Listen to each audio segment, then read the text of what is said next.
The 27th Ulster Grand Prix races were run once again on the Dundrod circuit near Belfast, and on the Thursday evening, the 350cc race whetted our appetites as Bill Lomas won at over 89 miles per hour on his Moto Guzzi from the Nortons with John Hartle and John Surtees. The title Ulster Grand Prix really refers to all three races, 250, 350 and 500cc, but it inevitably means the big boys to most people. And Malcolm Wilson, Harry Palmer and the officials of the Ulster Motorcycle Club have done their best to provide a first-class entry with the promise of an extremely level battle.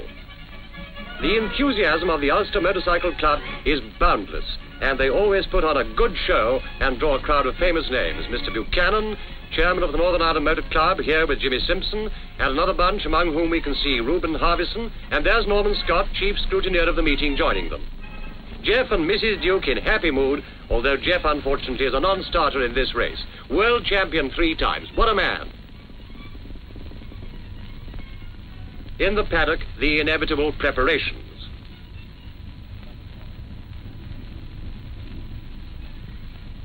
Including some abrasive work on the tread of a rear wheel. Here's a machine the scrutineer seems interested in. Suggestions that he's trying to turn it down shouldn't be taken too seriously, Jeff.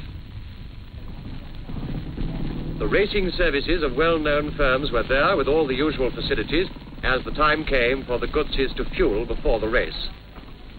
Semi-streamlined, the Guzzis were going to be a headache for the Nortons, and questions of whether a refueling stop would have to be made by both teams were top-line news, although it was virtually certain before the race that Guzzis would go straight through. Fergus Anderson, Guzzi manager, was obviously happy about their chances, and Joe Craig makes sure for himself of last-minute preparations to the John Surtees Norton. Beautifully prepared, these Nortons are the well-tried machines which have carried all before them for so long. An interesting private entry Norton is the Joe Pot semi-streamlined to be ridden by Bob McIntyre. AMC are represented by 3 matchless,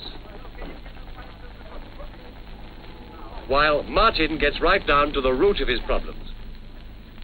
A possible team rider of future years practices the well-known racing crouch, whilst parents make use of the unusual Dundrod sunshine for a picnic lunch. Mrs. Artie Bell takes her meal off a car bonnet, whilst her famous husband chats with friends.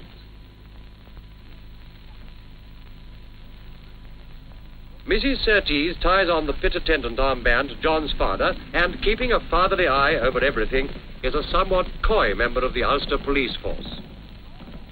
Now the time for warming up before going onto the grid is here. Some ride out, others walk, but now at last we're getting near that exciting moment, the start. 20 minutes warming up is allowed before the bikes are marshalled onto the grid.